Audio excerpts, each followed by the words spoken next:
Père et du Fils et du Saint-Esprit, la grâce de Jésus-Christ notre Seigneur, l'amour de Dieu le Père, la communion de l'Esprit Saint soit toujours avec vous. Frères et sœurs, rassemblés ce soir, nous sommes à l'écoute de la parole de Dieu, nous venons à la rencontre du Christ présent au milieu de nous, qui, comme nous le verrons dans l'Évangile, nous tend la main, nous invite à être confiants dans sa présence, dans l'espérance qu'il assure en nos cœurs. En ouvrant cette célébration, demandons au Seigneur qu'il purifie nos cœurs, qu'il nous transforme. Je confesse à Dieu Tout-Puissant, je reconnais dans mes frères que j'ai péché en pensée, en parole, par action et par omission. Oui, j'ai vraiment péché. C'est pourquoi je suis et vous aussi, de prier pour moi, le Seigneur notre Dieu. Que Dieu Tout-Puissant nous fasse miséricorde, qu'il nous pardonne nos péchés et nous conduise à la vie éternelle.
Gloria in excelsis Deo. Et in terra forza minimus bone voluntatis. Clamamus te. Benedicimus te. Clamamus te. Glorificamus te. Gratias faciamus tibi.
Seigneur. Dieu éternel et tout-puissant, toi que nous pouvons déjà appeler notre Père, fais grandir en nos cœurs l'esprit filial, afin que nous soyons capables d'entrer un jour dans l'héritage qui nous est promis, par Jésus-Christ, ton Fils, notre Seigneur, qui vit et règne avec toi dans l'unité du Saint-Esprit, un seul Dieu, pour les siècles des siècles. Amen.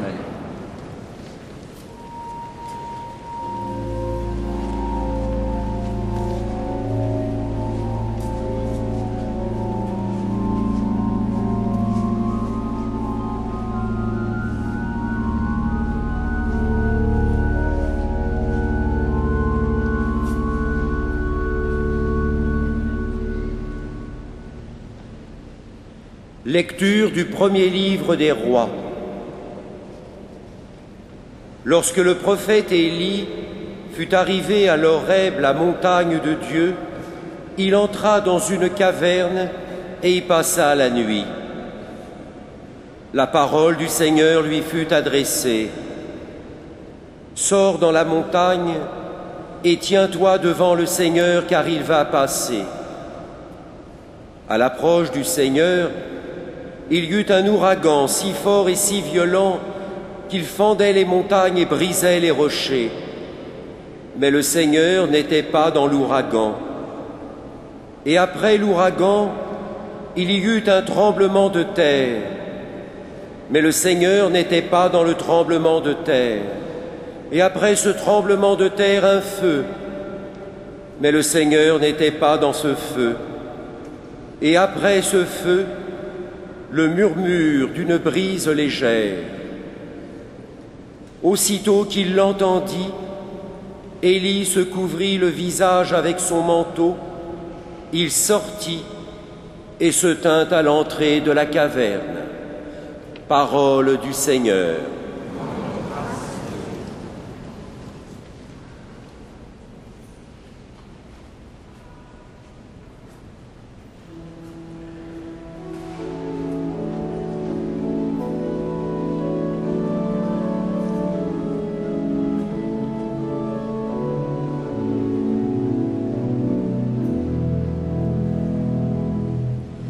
Fais-nous voir, Seigneur, ton amour, que nous soit donné ton salut.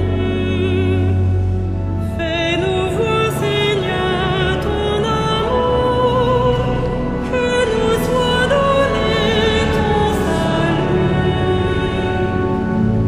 J'écoute, que dira le Seigneur Dieu? Ce qu'il dit, c'est la paix pour son peuple. Son salut est proche de ceux qui le craignent, et la gloire habitera notre terre. Fais-nous voir, Seigneur, ton amour, que nous soit donné ton salut. Amour et vérité se rencontrent, justice et paix s'embrassent. La vérité germera de la terre, et du ciel se penchera la justice. Fais-nous voir, Seigneur, ton amour, que nous soit donné ton salut. Le Seigneur donnera ses bienfaits, et notre terre donnera son fruit. La justice marchera devant lui, et ses pas traceront le chemin. Fais-nous voir, Seigneur, ton amour, que nous soit donné ton salut.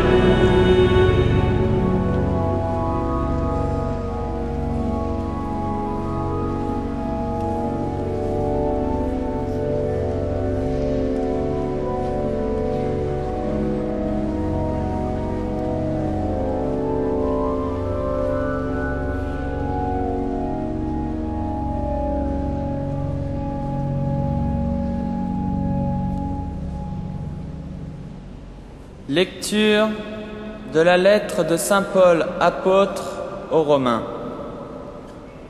Frères, j'affirme ceci dans le Christ, car c'est la vérité. Je ne mens pas, et ma conscience m'en rend témoignage dans l'Esprit Saint. J'ai dans le cœur une grande tristesse, une douleur incessante.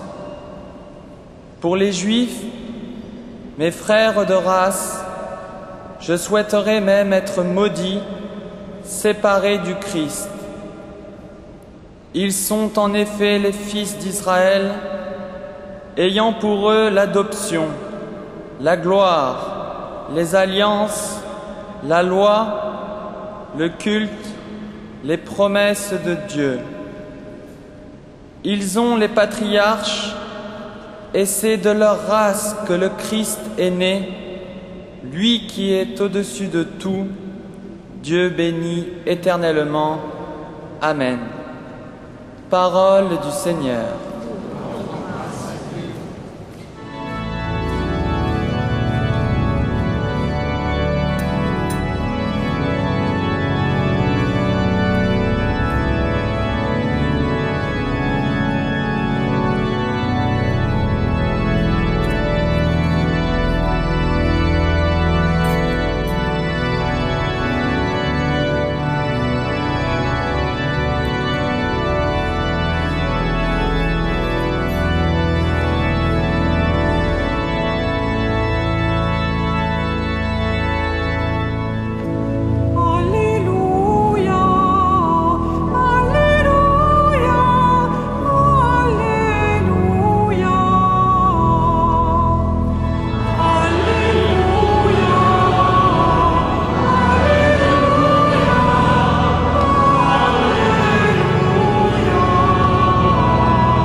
Le Seigneur soit avec vous.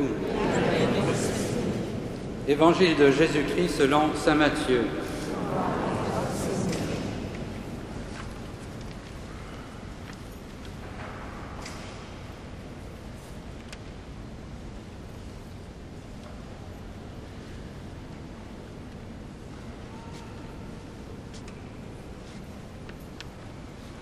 Aussitôt après avoir nourri la foule dans le désert, Jésus obligea ses disciples à monter dans la barque et à le précéder sur l'autre rive pendant qu'il renverrait les foules.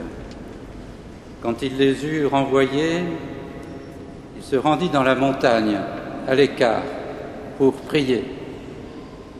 Le soir venu, il était là, seul.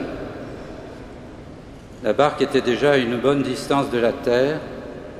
Elle était battue par les vagues, car le vent était contraire.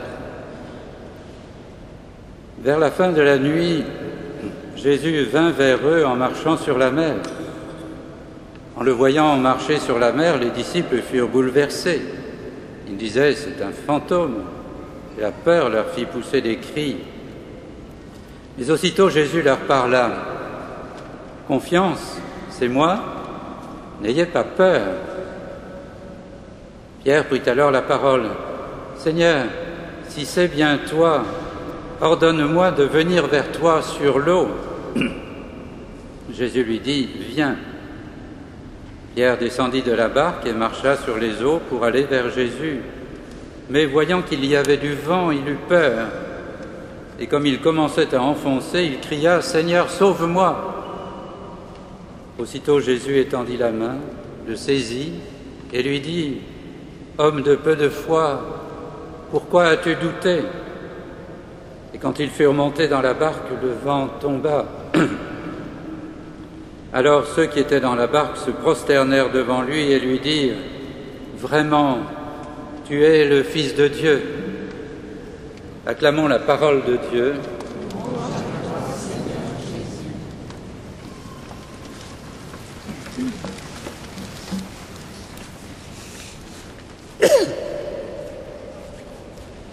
Frères et sœurs, pourquoi lisons-nous aujourd'hui cet évangile?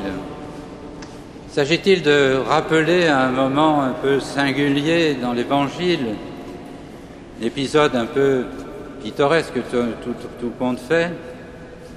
Ou bien est-ce que dans l'Église nous relisons cet épisode de l'évangile pour nous retrouver avec les disciples de Jésus, car nous sommes disciples nous-mêmes, dans cette rencontre étonnante sur les eaux d'une mer déchaînée?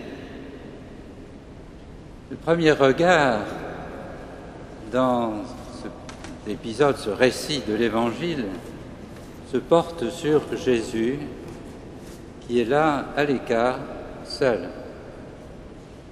Il y avait eu juste avant, vous vous en souvenez, on l'a lu dimanche dernier, la multiplication des pains. On ne sait pas très bien la réaction des disciples. Ont-ils compris déjà, puis assimilé le signe que Jésus donnait? Mais Jésus laisse les disciples s'en aller en mer sur la barque, ils restent à l'écart. Quant à la foule qui a bénéficié de cette multiplication des pains, elle se disperse, Jésus les renvoie. Et Jésus reste libre. Jésus ne cherche pas à profiter de ce qu'il a accompli lorsqu'il a nourri la foule dans cette région au bord du lac. Vous savez que dans le même contexte, Saint Jean nous dit que Jésus s'écarte car on voulait le faire roi. Saint Matthieu est plus sobre, il ne donne pas ce détail, simplement il nous laisse porter le regard sur Jésus qui se retire en prière, seul. Car nous savons bien que lorsque Jésus se retire dans la montagne seul, il est avec le Père, dans cette communion intense du Fils qui n'a d'autre but que de tout donner de lui-même dans l'amour du Père, dans l'amour du monde dont il porte en lui la souffrance et l'espérance, dans l'amour de son peuple, dans l'amour de tous les hommes qui les rejoindront.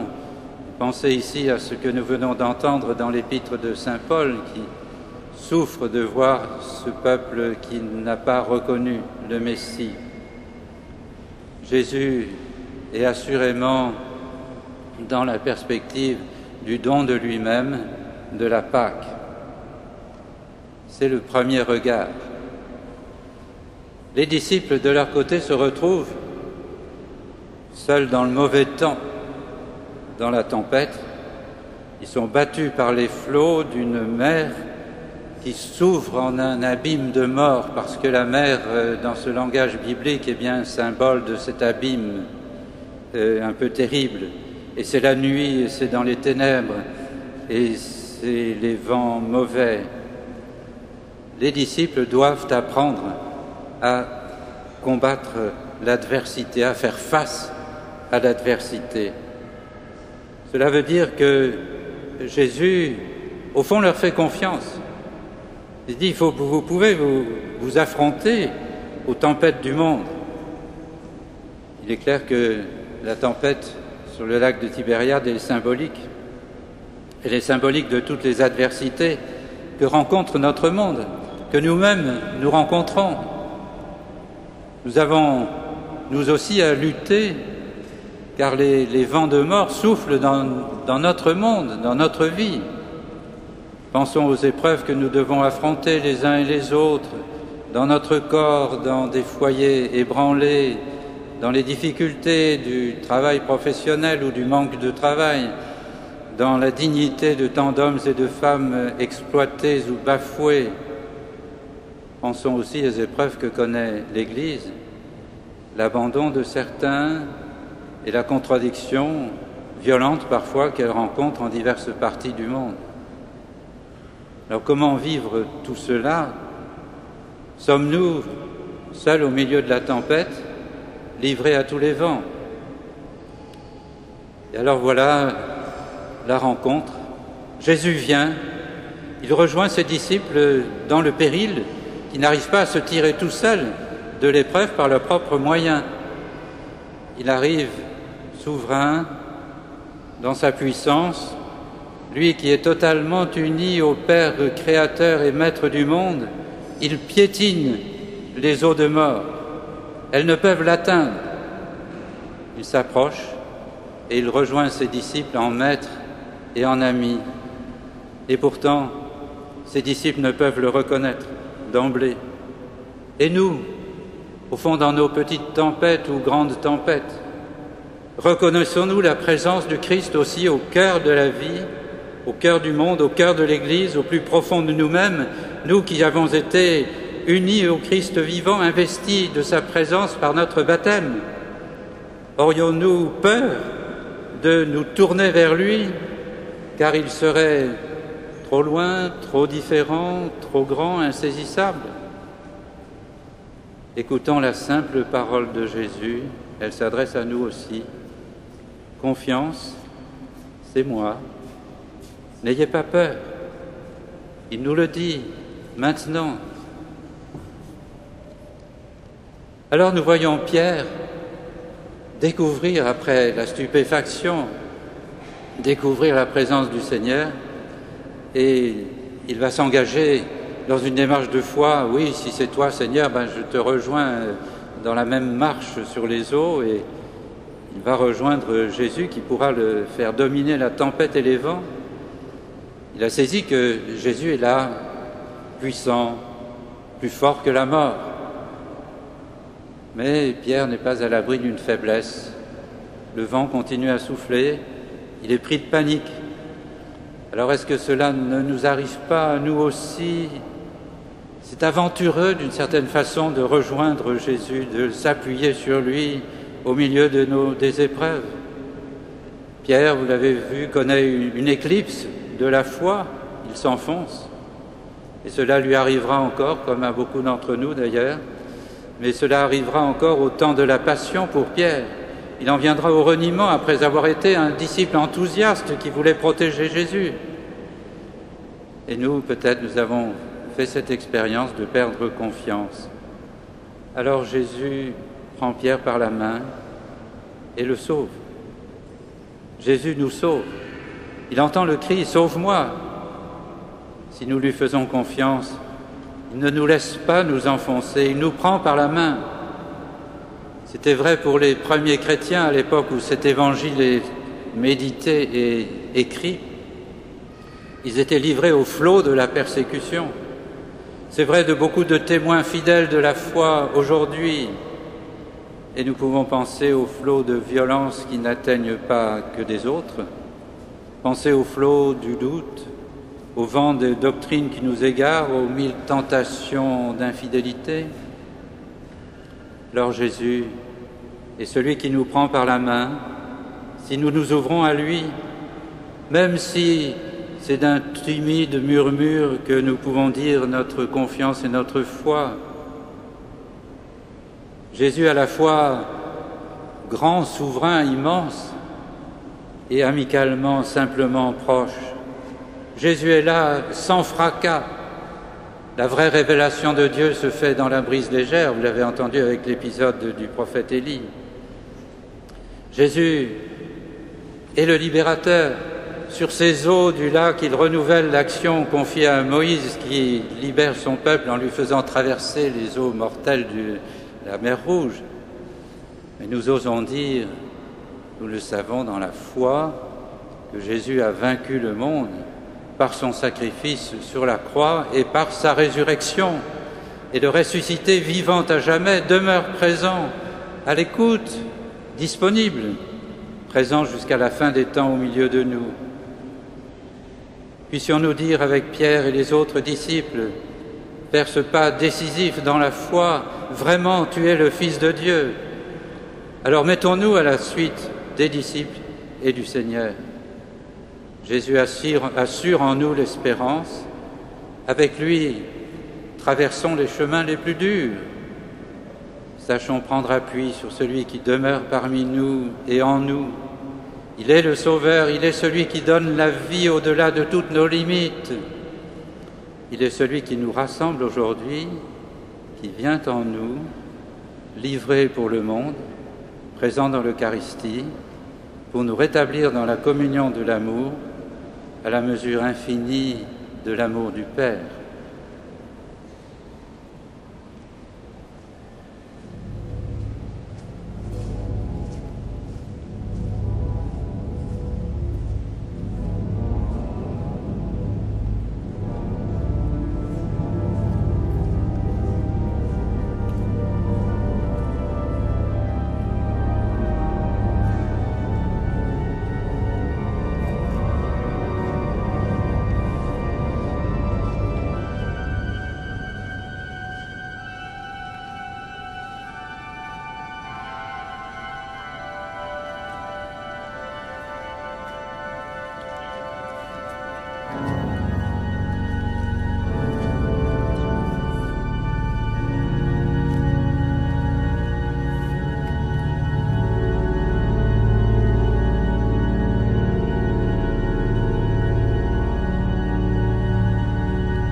Credo in unum Deum, Padre omnipotentem, factorem caeli et terrae, visibilium omnium, et invisibilium. Et in unum Dominum Iesum Christum, Filium Dei unigenitum,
Prions ensemble au moment d'offrir le sacrifice de toute l'Église. Seigneur, tu as donné ces présents à ton Église pour qu'elle puisse te les offrir, et tu peux en faire le sacrement de notre salut. Daigne les accueillir favorablement par Jésus le Christ, notre Seigneur. Le Seigneur soit avec vous. Élevons notre cœur. Rendons grâce au Seigneur notre Dieu.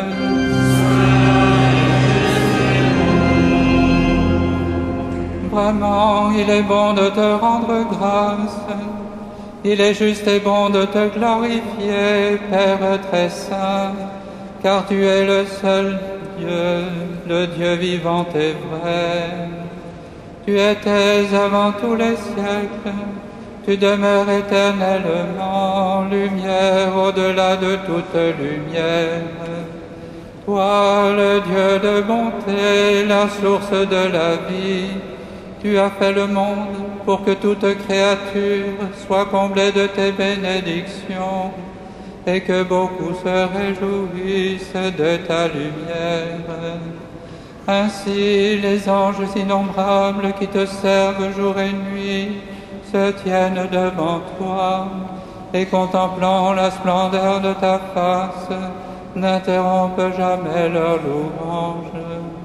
Unis à leur hymne d'allégresse, avec la création tout entière qui t'acclame par nos voix, Dieu, nous te chantons.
Père très saint, nous proclamons que tu es grand et que tu as créé toutes choses avec sagesse et par amour.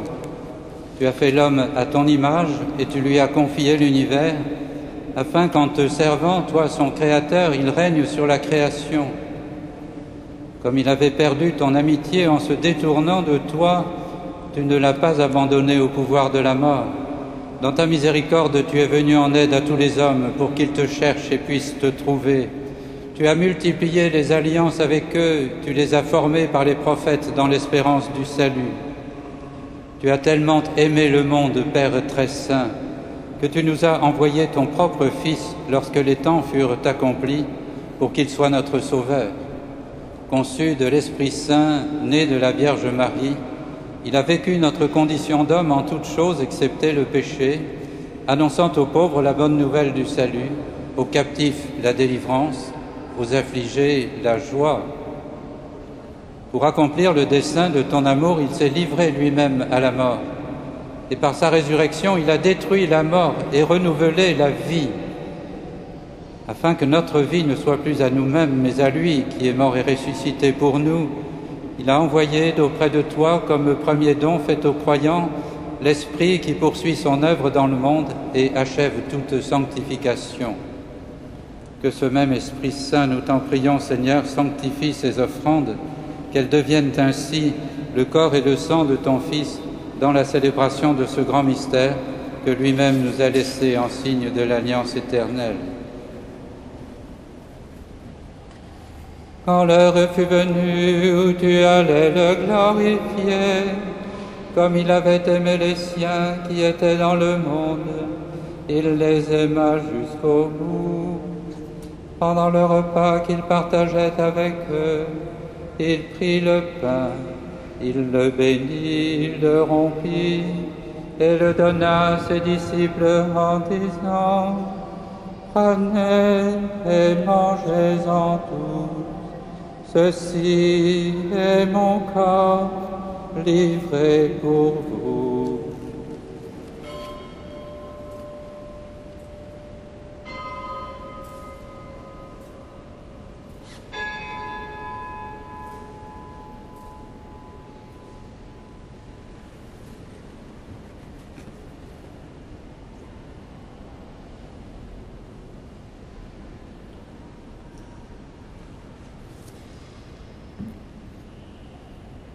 De même, il prit la coupe remplie de vin, il rendit grâce et la donna à ses disciples en disant: « Prenez et buvez-en tous, car ceci est la coupe de mon sang, le sang de l'alliance nouvelle et éternelle, qui sera versé pour vous et pour la multitude en rémission des péchés.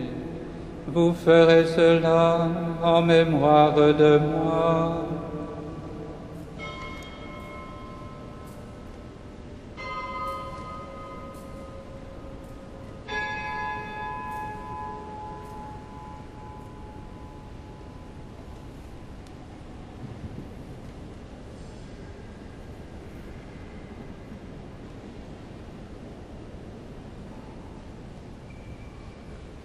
Proclamons le mystère de la foi.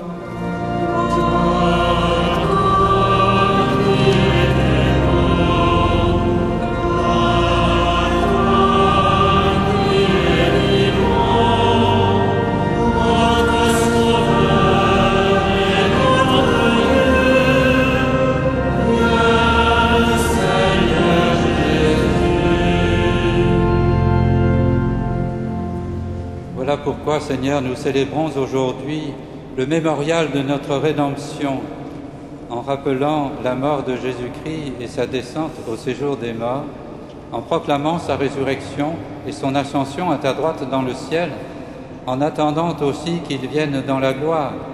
Nous t'offrons son corps et son sang, le sacrifice qui est digne de toi et qui sauve le monde.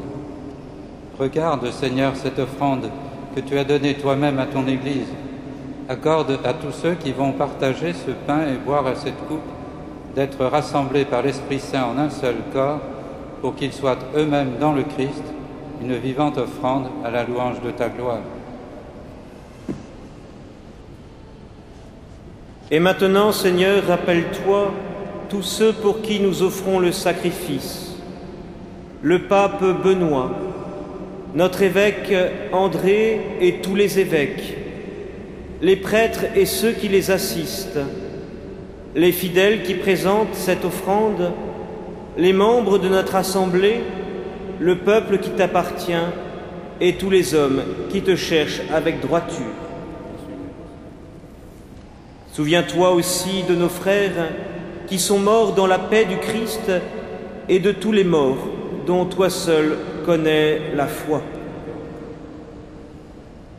À nous qui sommes tes enfants, accorde, Père très bon, l'héritage de la vie éternelle auprès de la Vierge Marie, la bienheureuse Mère de Dieu, auprès des apôtres et tous les saints dans ton royaume, où nous pourrons, avec la création tout entière, enfin libérés du péché et de la mort, te glorifier par le Christ notre Seigneur, par qui tu donnes au monde toute grâce et tout bien. Par lui, avec lui et en lui, à toi, Dieu le Père Tout-Puissant, dans l'unité du Saint-Esprit, tout honneur et toute gloire, pour les siècles des siècles.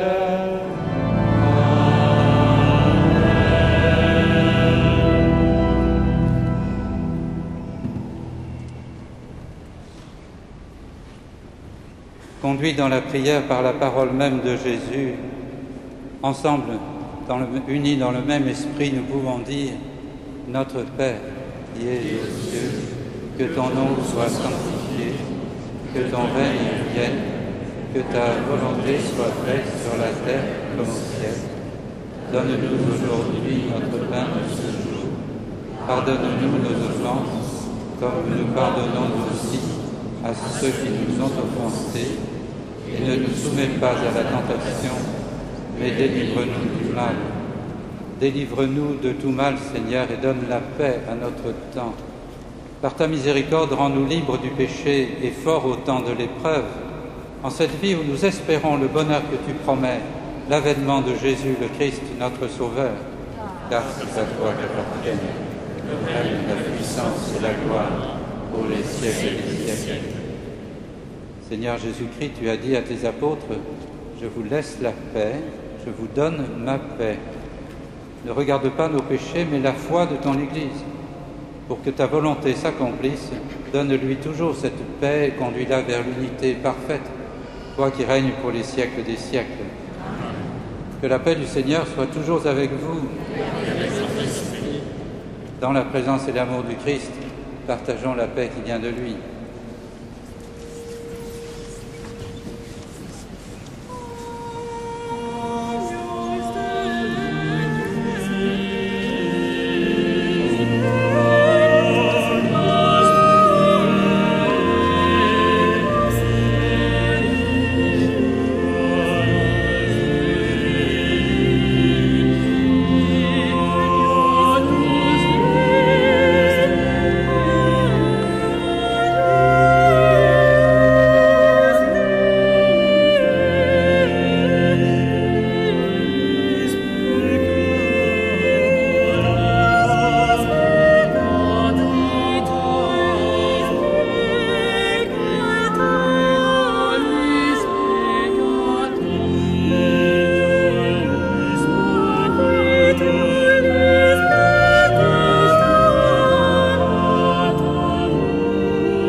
Heureux les invités au repas du Seigneur.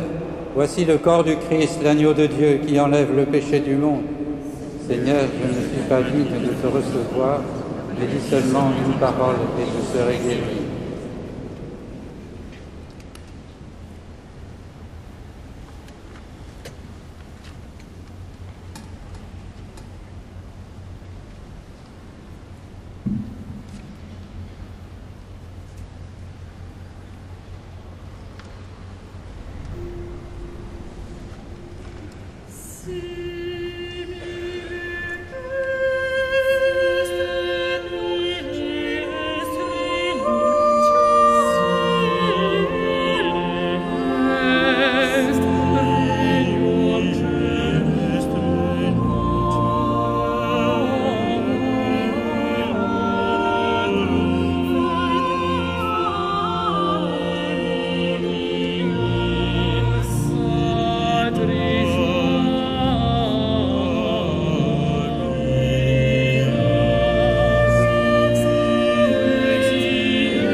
leur entoure d'une constante protection ceux que tu as renouvelés par le pain du ciel, puisque tu ne cesses de les réconforter, rends-les dignes de l'éternel salut, par Jésus, le Christ, notre Seigneur.